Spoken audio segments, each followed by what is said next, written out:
Hola,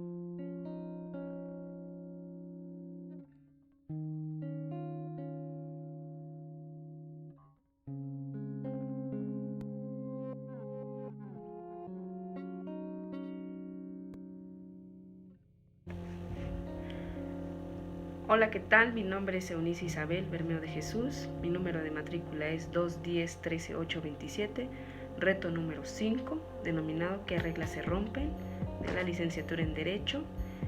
Mi asesora es Laura Karina Reyes. La película que elegí es La lista de Schindler. Es una película que abarca un periodo de la vida de Oskar Schindler, un empresario alemán que salvó de morir del Holocausto a más de 1000 judíos durante la Segunda Guerra Mundial, empleándolos como trabajadores de su fábrica. La historia se desenvuelve en Polonia en 1941. En ese mismo año, los nazis comenzaron a sacar a los judíos del gueto. La mayoría de ellos fueron enviados a los campos de concentración para ser asesinados. Se dice que fueron 1200 judíos empleados y salvados por Oskar Schindler en la denominada fábrica alemana de asesinatos. ¿Pero quién era Oskar Schindler? Un empresario que en 1936 decidió unirse al servicio de inteligencia de la Alemania nazi y posteriormente al partido nazi. Pero en un principio está más que claro la intención de Oskar Schindler con los judíos, que era un tema económico. El costo de la mano de obra de los judíos contra el costo de los demás empleados que no eran judíos era abismal. Los judíos encontraron la salvación de su vida en la fábrica de Schindler, una fábrica que contenía mejores condiciones que la realidad de la mayoría de los judíos, puesto que la fábrica tenía comedor para empleados, cocina y atención médica.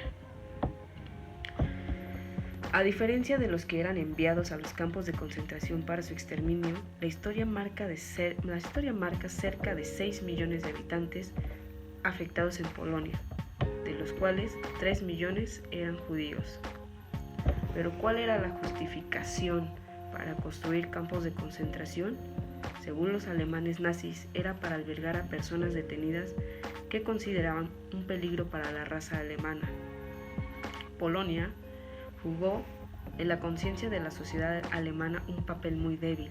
El país no fue considerado usualmente como una víctima de la Segunda Guerra Mundial, sino como el Estado que, en los acuerdos de los Estados Unidos, la Unión Soviética y la Gran Bretaña de 1945, en Potsdam, había recibido únicamente para su administración hasta que se firmara un tratado de paz. ¿Qué reglas se rompen? Cabe recordar que en 1920 los nazis publicaron un programa partidario de 25 puntos en el que declaraban públicamente su intención de segregar a los judíos de la sociedad aria. La primera ley limitaba los derechos de los judíos en la denominada Ley de Restauración de la Administración Pública. Esta ley decretó que los funcionarios judíos serían excluidos de la administración. Posteriormente, le siguió la limitación de estudiantes judíos en escuelas alemanas. Con el surgimiento de las leyes de Nuremberg, limitaba a los judíos, los clasificaba ante la sociedad y les quitaba derechos fundamentales. En medio de toda esa legislación alemana nazi, un ambiente político tenso a nivel mundial, se desenvuelve la película La lista de Schindler, donde hace énfasis de la realidad de los judíos en medio del Holocausto de la Segunda Guerra Mundial. En esta película marca el desalojo del gueto con total frivolidad y dolor, por lo que Oskar Schindler se sensibiliza con los judíos y decide velar por la seguridad de sus empleados, defendiendo a cada colaborador que estuviera en proceso de traslado al campo de concentración, como lo fue su contador y brazo derecho. Oskar Schindler se preocupó y ocupó de su gente, sin distinción de edad, sexo o discapacidad. Para él, sus empleados eran importantes.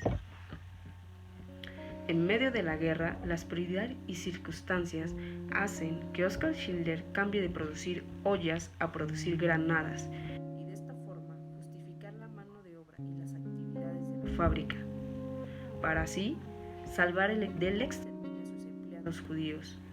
Y es así como surge la lista de Schindler, como una relación con nombre y apellido de cada uno de ellos, como medio de identificación al momento de cambiar la ubicación de la fábrica y así evitar que sus empleados terminaran en las cámaras de gas de los campos de concentración.